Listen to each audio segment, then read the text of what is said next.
Hey guys, this is DFD, aka Dark Frozen Depths, back with another Kami Hime Project video.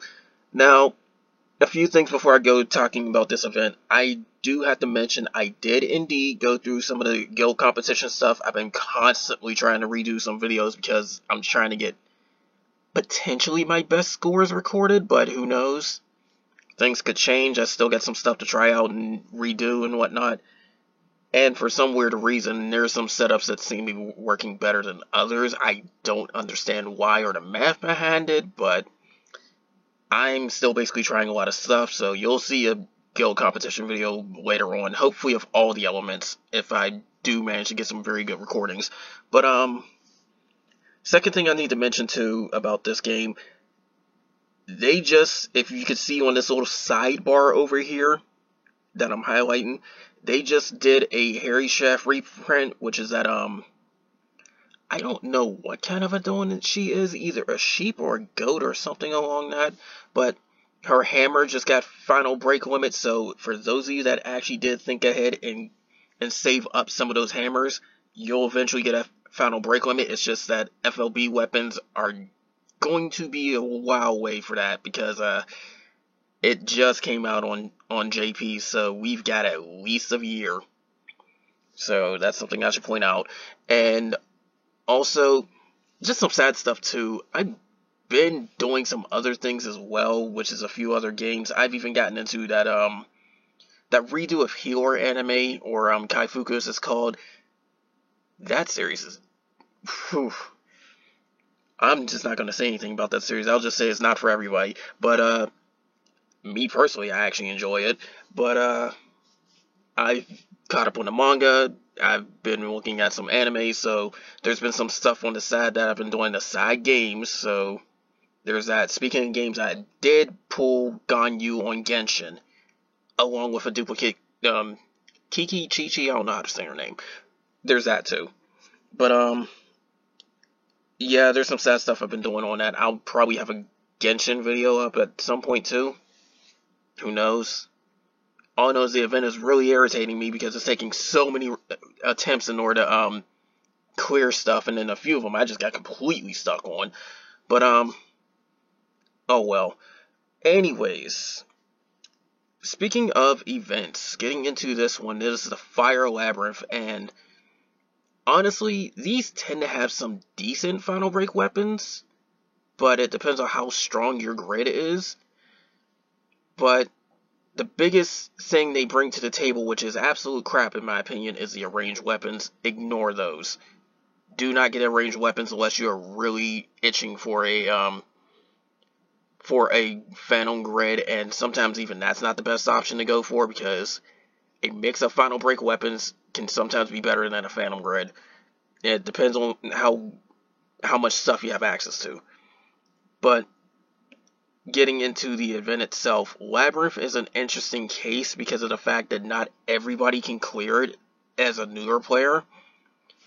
I would generally say that if you are capable of soloing all of the ultimate raids, you should be able to clear this. It will just take quite a few attempts. But the thing is, you do have to make sure that you have a lot of AP for this, and once you're in the Labyrinth, you are basically stuck there until you decide to essentially end your run. You can, like, put it on pause and come back later, but once you start the run, you have to finish it before you can do anything else, so make sure to get your raids out the way, make sure to get anything like the guild competition out the way or something like that, because this is going to coincide with the guild competition, so. But Labyrinth is basically it's their version of a dungeon crawler, if you want to be honest. But you have to keep some things in mind. Healing items carry over, your HP carries over, abilities do not carry over, so if you use them, they come immediately off cooldown in the next fight. Burst gauges don't carry over either, so you're set back to 0 at the start of the fight. Also, something else that you really should be aware of too is that status effects don't carry over either, so it's not like you can just buff up on one fight and have it for like a few. Because quite frankly, if that was the case, I would have had it the entire run for the most part, because as long as you don't hit the attack button, a turn doesn't pass. And I can go through most of the labyrinth without any attack button presses. The only times would probably be the later boss fights where I can't do it in one turn. I mean, well, I can't do it in just the pure ability damage, I should say. Now, big thing that you should know is that it is also quite long in order to get all the rewards. You will either have to do a lot of repeats, or you'll have to go through essentially a full run if you do it on the ultimate difficulty of this. But if you don't, then you're going to have to do multiple runs. So, that said, keep that in mind. And anything that boosts drop rate do not work, except for it may affect the recovery items. So, if there's a chance of like stuff like potions and super potions popping out, then maybe that's affected by a snatch and any drop rate increases, but essentially just ignore drop rate increase, period. The only time you should worry about drop rate increase is if you're using Caspar, because of course her abilities are linked to how many times you land snatch. Like, only characters like that really need to worry about it. But anyways, there's 3 SSR weapons, but like I said, 2 of them aren't that great. We'll go over them a little bit later. Big thing I need to mention, Standard has 100 floors, or laps as they call them in this. Ultimate has 200. Or at least maybe they reduced it, because I don't know if they changed it at one point or not, or another. But yeah, it should be 200. Like, I don't fully keep up on everything that happens with JP, and I know they went through some of these a second time, so. But I do know for a fact that our version has 200 for Ultimate and 100 for Standard. Now, Standard has the weaker enemies, of course, at least in case of stat growth. But both versions, the higher you get, the more difficult the enemies become. So, if you're too weak, even Standard will give you trouble. So, keep that in mind.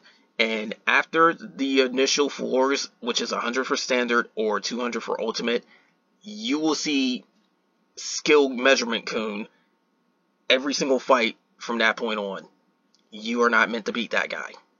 Because this isn't like the guild competition one. He doesn't have infinite health like the guild competition one, but at the same time, he is meant to kill you. You are meant to just basically end your run at that point. You can indeed kill him if you have a few strats to cheese it, but you don't really get anything out of it. But the interesting thing is, if you reach his floor on Ultimate, you get bombarded with a lot of chests, so that usually does finishes the one run. I don't know if it won't, but every time I've been below 100% for going through all of Ultimate, it did give me 100% when I reached this floor. So that's something to keep in mind. That's because they put the drop increase to like an absurd number, like 999 or something like that. So I guess it's meant to finish it off. And last thing I should mention before I start going over some of these enemies, you will indeed get more drops if you go back after completing the item list. It's all gems. It's a okay method to farm gems, but I wouldn't worry about it too much. Now, as for enemies, they don't really have too many images here, but that doesn't necessarily matter. The big thing you should be worried about is all these different health values. Now, all the 1-star enemies on Standard, they have 1000 HP starting off. Except for the carbuncles, which have a flat 2000 regardless of difficulty. Now, the other 1-star enemies that have 1000 at the start, they get an extra 500 times whatever floor you're on in Standard. So this will start increasing quite a lot. And same case will happen with the 2 and the 3-star enemies. The 2-star enemies happen to be the mid bosses. They start with 5,000 and then get 2,500 times the floor. And the bosses, they happen to get 15,000 and then 7,500 times the floor count. So if you're on lap 100 for Standard, you are going to see some very beefy bosses. So keep that in mind. Like, even in Standard, you'll start seeing some very beefy HP on the bosses. Now, it's still quite doable for most people, but also keep in mind the damage you start taking from attacks and all that goes up as well. They don't have any formula for that, but it's still. Now, Skill Measurement Kun, I'll sip and cover him later, but you can already see on screen he's got 1 billion HP, and this is regardless of difficulty too. Now, for Ultimate, throw all those numbers out the window because they just got spiked a lot higher. Because Ultimate, they start off with 3-star for normal enemies, 4-star for the mid-bosses, and 5-star for the bosses. The normal enemies are 25,000 HP base and 10,000 times 4. And this time the 4s go up to 200. So these will start getting so high that even Medea cannot kill them in one hit without buffs. So if you have like me, Medea, who can just do a lot of ability damage, without buffs or some sort of reinforcement towards her first skill, she will not instantly kill them in one hit. Eventually, she will hit that point where she will not instantly kill them in one hit. You will have to double cast or something. And the bosses, well, the mid-bosses, they follow the same little trend, where eventually you won't be one-shotting them either. Now, you will be able to deal with every single mid-boss without hitting the attack button. I've done it before, if you're strong enough. But keep in mind, 50,000 HP base and 35,000 times the lap you're on, or the floor, whatever you want to call it. This is going to start beefing up into the millions, guaranteed. Because normal enemies will start getting like 1-2 million. You'll start seeing 8-digit HP, eventually.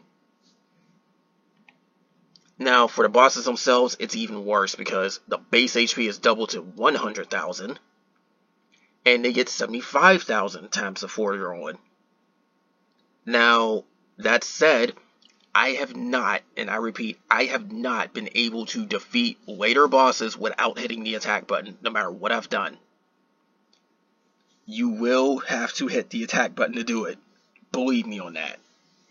Now, this might change later down the line when we get access to some more stuff, because I know there's things like Machine Beast that will still do a lot of damage out the gate and all that.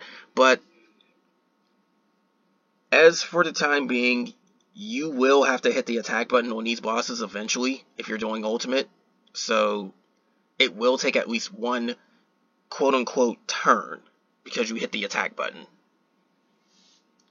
Now, the thing with the bosses and the mid-bosses, regardless of difficulty, those carbuncles I mentioned always have 2,000 HP, and they are meant to basically be a floor skip. They supposedly up the rate of items that you get from the list, but personally I just see them as a floor skip. And they will only appear on mid-boss and boss floors. That is every 5 floors. Bosses are every 10 floors. Mid-bosses are every floor ending in 5. So if it ends in 5, it's a mid-boss. If it ends in 0, it's a boss. The only exception is if you lucked out and got a carbuncle, which you may see 1 or 2 of them, maybe 3 plus. But it depends. Now, Skill Measurement Kun is a tricky part because of the fact that you are not meant to kill the guy. You really are not meant to kill the guy. However, if you are trying to kill him, he has 1 billion HP, the most in the game. And he deals such absurd damage that uncut, it's always 7 digits. So be very, very careful with that. One of them was even AoE. I don't know if it's going to be the case here. And the fact that some people were actually beating this guy with some setups where you can cheese him, like say being able to revive every single turn instantly, that's the reason why we got this little change. I don't know when it happens, but it's going to decrease how much burst gauge you get from taking damage, so you'll never get back to full off of taking 1 hit, and that prevents the cheese strat for this guy. So whenever that happens, you won't be able to kill him. So I'll mention that right now. So if anybody's actually trying to take him on, I know there was a Thunder one. I think it was just Tisha, a Thunder Hime. She got a instant auto revive when she pulled off a burst, and since you're getting whacked every turn and put it back to full, she was able to cheese him. But I do have to mention that this will take an absurdly long time to beat him because of the fact that you are not meant to survive, and even if you still somehow had ways to put his damage in reasonable numbers for every single time he attacks, he still gets such absurdly high HP that it would be a very long fight. For comparison, the next highest enemy with HP is Och, the Phantom Guardian. And she doesn't even have half his HP. She actually has less than a third at 300 million. So, again, you are not meant to kill that guy. You can, but you are not meant to. And even then, you won't kill him without cheesing. There's no way. Now, the other thing I should mention about going up through the tower too is the fact that if you've noticed, every enemy, except for the Coons, of course, drops experience points for both your Hime and your rank. Those will stockpile, and when you end the run, that's when you get it all. When you end the run, or just flat out die, you get everything you've collected up to that point. So that's something to keep in mind, and this does include whenever you're trying to get gem farming or whatnot. So if you save up your potions and super potions, you will start getting more gems if need be. And the biggest kicker on this thing too is the fact that when you use a friend Eidolon, a literal friend Eidolon, not some random one that pops up on your list that isn't friended to you, you can summon them at the start of every single fight. So that's something to keep in mind. If need be, you can do that. So it is highly important to pick the best friend Eidolon you can find for these, even if you know you'll breeze through the content just for that reason. Now, the biggest thing on this is definitely this item list, because it is a lot. It is 3,000 drops, essentially, which are all broken down between, they say copper, but I call it bronze. There's silver, there's gold, and then there's rainbow, which I sometimes call platinum. Those are the different chest colors. Now, I don't exactly remember full counts on all of them, but you'll easily see the bronze go over 1,000. So you'll see 999 plus pop up. But the big things that you should definitely worry about, we've gotten a little bit of a Fang fix, but more of them can't hurt because you get 20 of them from this. You may need the special soul points, but it depends. I'm at a point where they're just stockpiling, so there's that. You'll get SR Grails for skills, which is arguably the best experience things you can get without wasting something. And then on top of that, there's a ton of magic jewels, I think 3,000, and you will get quite a few gacha tickets, in fact. Because there is like this SR Kamihime gacha ticket, and then there's a 10 pull.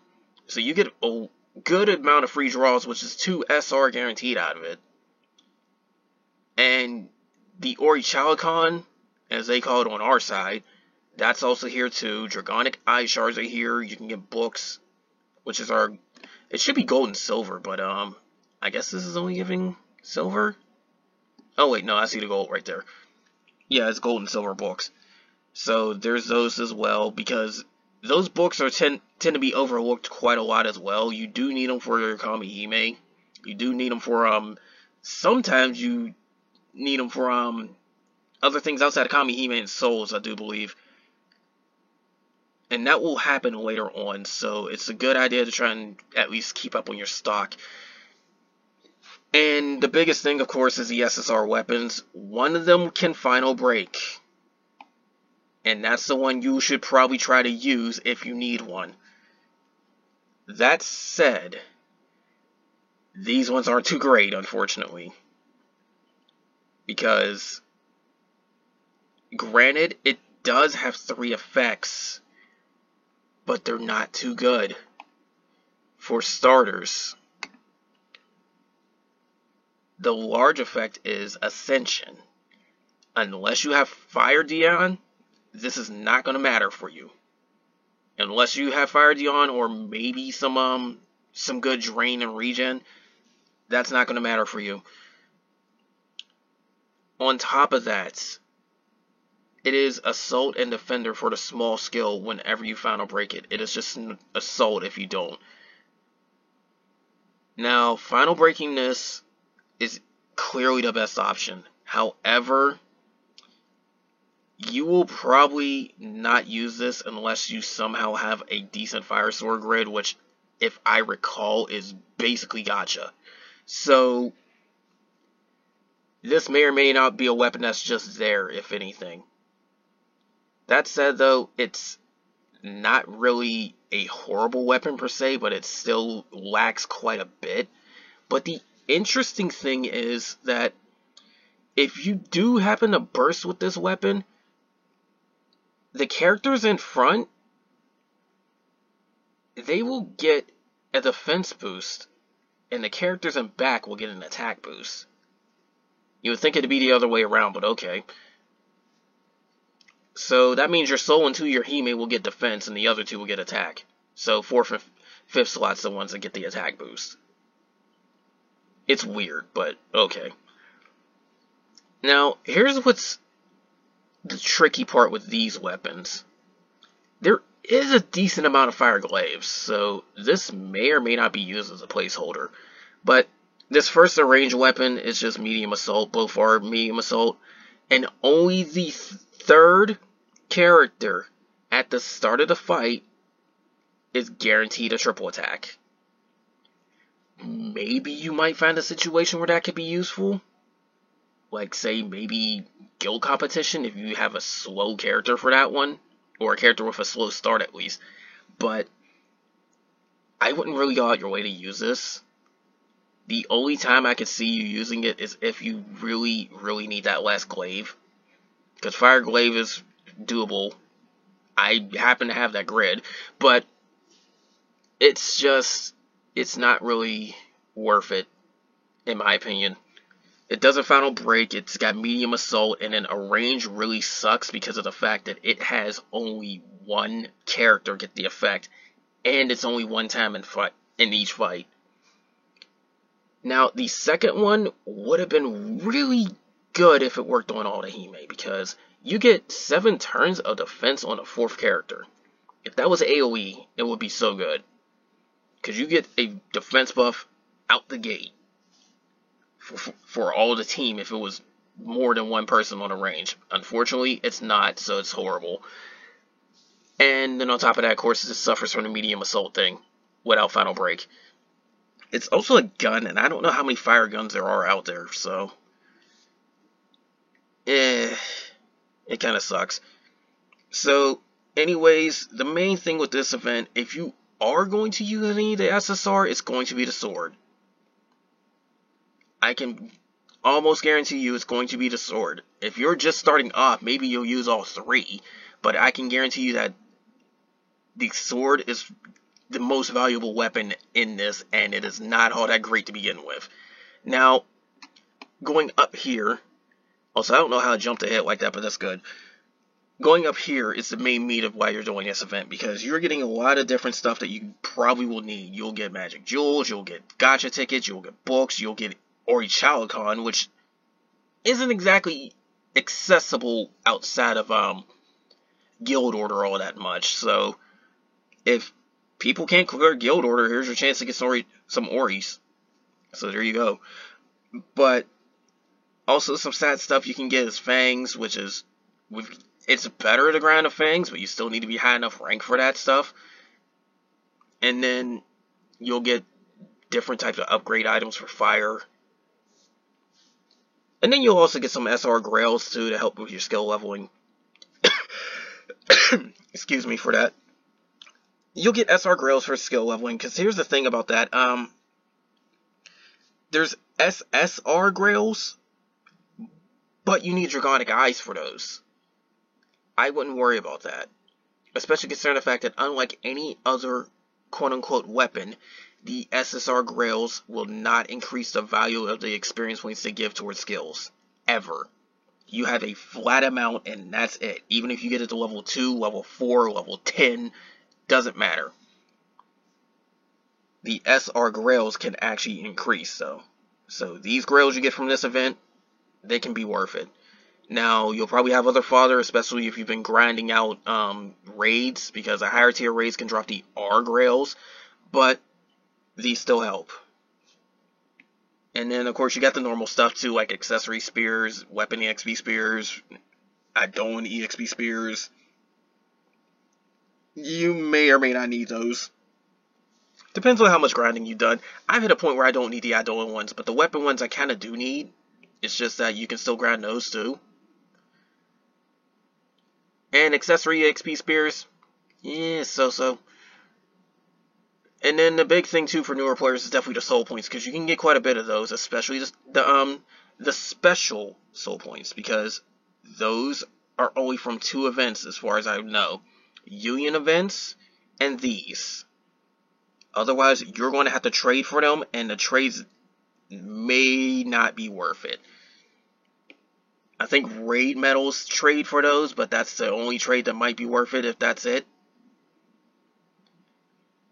But anyways, that's all I should mention. And as a side note, for those that do actually try to take on skill measurement Kun, even though you're really not meant to win, there is a thing called turn lag in this game. Some of you probably know, some of you probably don't, but it's when you stay in a fight so long that it starts slowing up. Now, this isn't confirmed, but the general suspicion is because it's stockpiling data, like stockpiling memory or something, from all the previous turns, and that's what eventually starts overloading it and then just slows to a crawl. For those of you that do actually try to beat this thing, the only confirmed methods in order to kill it end up taking hundreds, sometimes thousands of turns. So you will be having some very horrible turn lag. I've seen videos where it has been like close to 1 minute before an action goes off. And the fight takes like hours.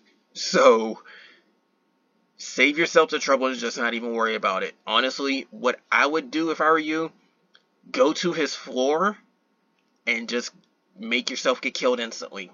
You've seen me do it in a few videos, because I knew I wasn't able to beat him, and even if I wanted to try, there's no way I'm sitting back recording for an hour. At least not with it slowing to a crawl like that. Now, the thing about this is that he really isn't meant to be defeated, but you do have to keep in mind that it is sort of a gateway to the upper limits of what this game can handle. So personally, I would consider it a slight bit of a sneak peek of what happens later on, because while enemy HP doesn't go up that high, it probably starts feeling like it, because for one, you get increased defense, and you cannot debuff attack, defense, or elemental on Atlas, who has 400,000 HP. Considering that you can debuff almost every other enemy in the game by comparison, Atlas will feel like he has 800 million HP. Like, Atlas will feel like he has 800 million. Because you can't debuff his defense and therefore do double damage. So, unless you're really, really spiking towards caps, there's that. Skill Measurement Kun also does a crap ton of damage, and that's the type of damage you'll see from heroic bosses if you screw up. So, finding ways to protect against that can also help you out too. It's a good test run, if you ask me. Especially considering if somebody revives and then you have like patience on them, you can see how just absurdly strong patience starts getting. It's like patience or yeah, I think it's called patience, but it's a defensive buff where you get way more defense when the HP starts dropping. I think it goes up to like 900%. So you start taking like literally 10% damage, and that's without even using damage cut. So that said, see him as a testing ground, but not exactly necessary. Maybe a proving ground if you actually can kill him, but that's something to know. Also, enjoy it while it lasts, because like I said, he's the reason why we get the nerf to BG gain later on when you get hit. because it won't change how much we gain when we are attacking, but when you get attacked, you get a certain amount based on the damage you take, and it will never hit 100 in one go at a certain point. That's thanks to this guy. But anyways, that's all for this. More is going to come soon. I've gone on long enough in this video. And like I said before, this event's more towards the sad stuff because the SSR weapons aren't really too worth, if you ask me. If you happen to need them, so be it. I don't know where everybody's grids are at. There's quite a few veterans. Some of them even watch my videos. There's quite a few newer players. It depends on what you have. And besides, these type of videos don't just cover the taco base too. They cover Jorin and I was about to say Kotaku for some reason, but this does cover New Taku. This does cover Jorin, and this does cover DMM Global because they are all at the same points. So that's even more reason why I do these videos, because of the fact that it's covering more sides of the game. But anyways, that's all for this. I'm not going to drag this out any longer. I've also got to go back to doing guild competition. Like I said, look forward to a video of that, and I'm going to try to record more than just light this time. So, just to show off where all my teams are at, because some are good, some are bad, and some are just there. But anyways, that's all for this. More will come soon, and take care.